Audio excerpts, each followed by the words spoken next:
I know Me and Curtis got issues. What's up with now? Come on, you ain't got no Curtis has You to ain't stop. got- me and Curtis got I issues. know you ain't got no issues. He down in Shreveport acting a fool. But I ain't gonna put you in He there. in Shreveport doing what? Acting a fool. I can't know nothing about that. I'm trying to be the actor and trying to get a Guess job. what? And guess what? I'm gonna tell you something right now. Millennium 50, I don't know nothing Studios about no is Shreveport. open. Something strange is happening around Curtis 50 Cent Jackson, and it begins with a voice many in hip-hop have learned not to underestimate. Jaguar Wright, the outspoken singer turned whistleblower, has accused the Queens mogul of being a hypocrite, a man who exposes other artists' sins while allegedly hiding his own. In her latest appearance on Real Life Productions' Street Stars interview, Wright went further than ever before, saying 50 Cent has threatened her and that he's been moving through Shreveport with private investigators to keep her quiet. She called him a fraud, a manipulator, and hinted that he owes her more than money. He owes her silence. Coming from anyone else, these words might sound like noise. Coming from Jaguar Wright, they sound like a warning. Don't trust nobody. In Hollywood, specifically, when you get there, a lot of people don't know how to say no. That's the difference between New York City and California. We know 50 Cent's reputation as hip-hop's truth teller, the man who mocks Diddy, clowns rivals online, and claims to fear no one. Yet Wright's claims paint a very different picture. A celebrity who preaches exposure but panics when the spotlight turns his way. It's the contradiction that fuels every scandal. The one who claims to have receipts may be the one hiding them. Wright didn't just throw his name into her usual storm of celebrity allegations. She positioned him as part of a larger pattern of intimidation and secrecy.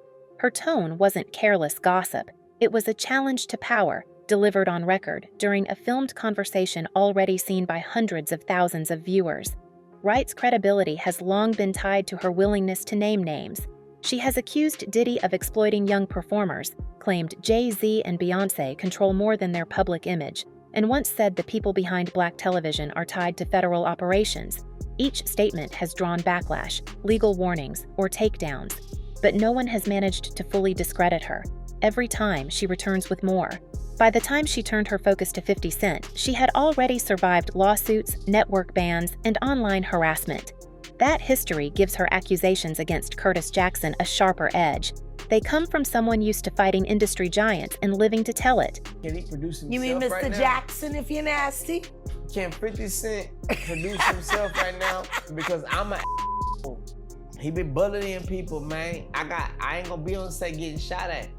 He ain't Period. bullying me. Blood, check this out. He ain't bullying me. Blood, check this out. In the real-life interview, she half-joked that 50 Cent owes her a new couch, but the laughter faded quickly. She said, "He's down in Shreveport acting a fool, but I ain't going to put you in that."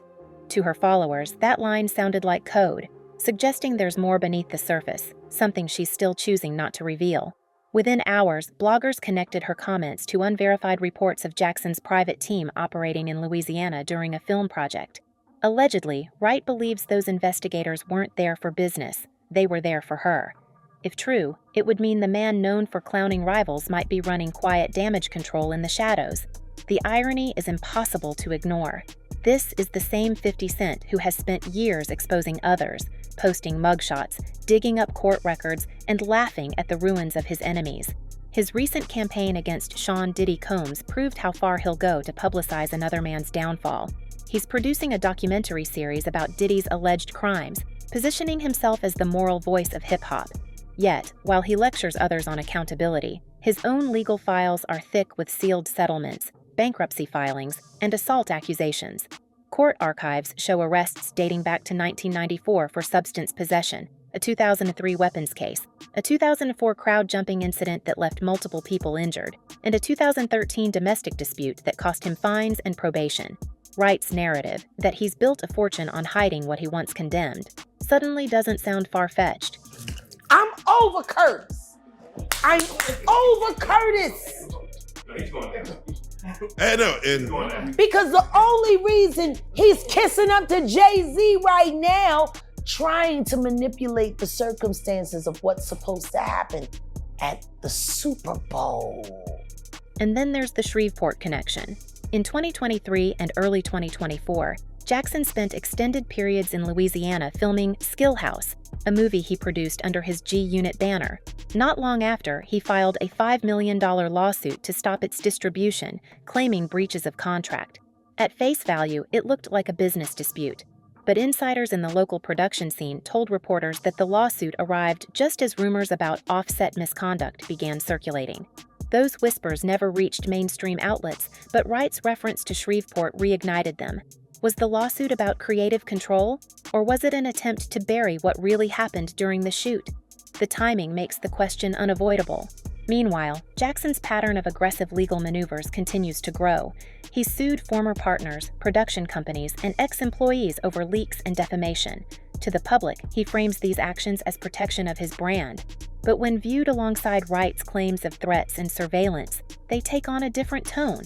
Less about business, more about silencing. Each new case looks less like a defense strategy and more like a warning to anyone tempted to speak. I'm not poking a bear. I'm saying that he's a stone. And I've spoken to 2 men he's lived in sales with, who you had sex with. Curtis! No, I'm not saying allegedly. You're and you know it. What makes this even more compelling is how 50 Cent's public persona thrives on control. He mocks Diddy for hiding, ridicules Jay-Z's absence from Summer Jam, and taunts Rick Ross and Benzino for personal troubles. He appears fearless. Yet behind those posts, there's a growing trail of legal aggression and rumored intimidation. Industry observers now question whether his online feuds serve another purpose: distraction. Every time Wright or another insider pushes too close, a new beef erupts. One week he's joking about Young Thug's courtroom drama. The next he's provoking Ross or threatening to contact Donald Trump about pardons. The cycle keeps him trending while shifting attention away from the allegations aimed at him. His feud with Rick Ross recently took an ugly turn when Ross mentioned 50 Cent's young son on social media, hinting at family tension. That comment sparked outrage, but it also gave Jackson cover, a reason to focus on his enemies instead of his accusers. Around the same time, Benzino resurfaced with his own attacks, dragging 50 Cent's former partner Daphne Joy into the conversation and connecting her to the Diddy investigations. Suddenly, Wright's claim that powerful men in entertainment use intimidation to protect their networks started sounding less like conspiracy and more like pattern recognition. The same names keep colliding in the same scandals. I think a lot of people thought that he was just joking around. It turns out he's not, so this is actually a real project that's being made under his G-Unit movie and TV studio. And despite his image as a self-made businessman, 50 Cent's past remains threaded with unfinished business. Court documents confirm repeated arrests tied to substances, weapons, and confrontations, stretching back to when he was 19. His transformation into a mogul didn't erase that record, it repackaged it. For years, the media framed his story as redemption, the hustler turned entrepreneur.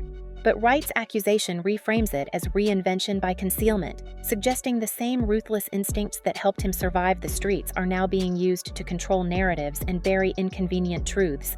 Even his supposed crusade for transparency in hip-hop, his upcoming documentary on Diddy, now looks suspect. If he's so eager to uncover everyone else's secrets, why are there whispers that he's threatening witnesses of his own? Wright's insistence that she's been monitored, that she's been told to stay quiet about things she's seen, forces us to reevaluate his moral standing. We can't ignore the possibility that the self-proclaimed truth-teller may be weaponizing exposure to shield himself.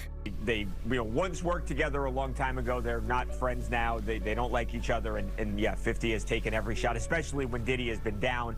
Insiders close to real-life productions have hinted that Wright's footage contained segments cut before release, portions allegedly referencing a private confrontation she had with Jackson's representatives. The studio has refused to comment. The missing footage, the lawsuit in Louisiana, and the silence from 50 Cent's camp combine into one unsettling picture. A man accustomed to controlling his story may finally be losing grip of it. And as this tension builds, we're left asking what Wright herself implied during that chaotic sit-down with Orlando Brown. She said she wasn't going to put him in that. The question now is, what exactly is that? Because if the rumors about intimidation, private investigators, and suppressed footage are true, it may point to a cover-up bigger than any feud or lawsuit. The louder 50 Cent laughs online, the more it feels like he's drowning out something we were never meant to hear. But what if Jaguar Wright isn't the only one holding secrets about Curtis Jackson? What if the real story lies with the people who've stayed silent, the ones who saw everything and decided it was safer not to speak? There's a lot of people, 50, I feel like he don't have to say nothing, but 50's crazy. He's been like this his whole life. When he's on the block, 50's coming. If there really are people too afraid to speak, we have to wonder what exactly they've seen. Because the deeper we look into Curtis Jackson's recent moves, the more every headline, every lawsuit, and every feud starts to look like pieces of the same puzzle. One picture that points toward obsession with control.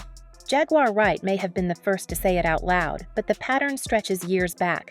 Legal battles that end in silence, settlements that disappear from public view, and a trail of intimidation that always stops just short of proof. It's as if every time someone gets close, the story changes course. The $5 million Skillhouse case still hangs over his empire like an unfinished chapter. What looked like a routine contractual dispute between producer and partner now reads differently when viewed through Wright's claims. Insiders in Shreveport remember how quickly filming halted, how crews were told to stop discussing certain footage. Weeks later, the lawsuit arrived. The timing is uncanny. Could that lawsuit have been less about money and more about erasing a narrative before it reached the internet? It's a question that keeps coming up in production circles, especially since several local workers said they were asked to sign strict NDA agreements long after the project ended. And that's hardly the only red flag. Years before Wright's accusations, Jackson faced accusations in Los Angeles linked to a private video leak that spiraled into a public revenge-style scandal. He paid damages after being found responsible for distributing explicit material of a former partner during a feud with another celebrity. Add to that the 2013 domestic dispute where police charged him with vandalism and physical aggression, and we begin to see a through line. Every crisis touches both control and exposure. Each time, he counters by attacking someone else publicly, shifting attention before the heat lands on him. That's not really beef though. That's just competitive. Competitiveness. All right. So you and Diddy, you and Puff cool? No, I don't really rock with him. Okay. Some financial analysts have started revisiting his 2015 bankruptcy filing, once dismissed as strategy. They note that the move coincided with multiple ongoing lawsuits, one over that private video and another concerning unpaid endorsements. Could it have been more than clever accounting? One former associate claims it was a protective measure to freeze assets during negotiations with unnamed entertainment lawyers tied to major networks. That same source insists those talks involved not just debts, but suppressed material. The story remains unverified, but if true, it suggests that 50 Cent's business maneuvers might have doubled as cover for deeper cleanups. This instinct for dominance isn't unique to him. It echoes a wider culture in hip-hop where power often means information. Diddy's ongoing scandals show how influence can shield misconduct for decades. Jay-Z has faced whispers of similar corporate silence whenever accusations hover near Roc Nation. Even Drake has been rumored to deploy legal teams preemptively to stop former employees from speaking about his private affairs. Within that ecosystem, 50 Cent stands out not just for trolling, but for weaponizing litigation. He doesn't just clap back. He files, he sues, he collects judgments. It's professionalism turned into protection. But we can't ignore how his constant spotlight on Diddy fits that same pattern. On paper, 50 Cent looks like the righteous exposer, championing transparency while producing documentaries about industry corruption. Yet sources inside streaming circles suggest he may also be filtering what gets revealed. One producer connected to the Diddy docuseries claimed that several segments referencing mutual associates were removed before the bidding war.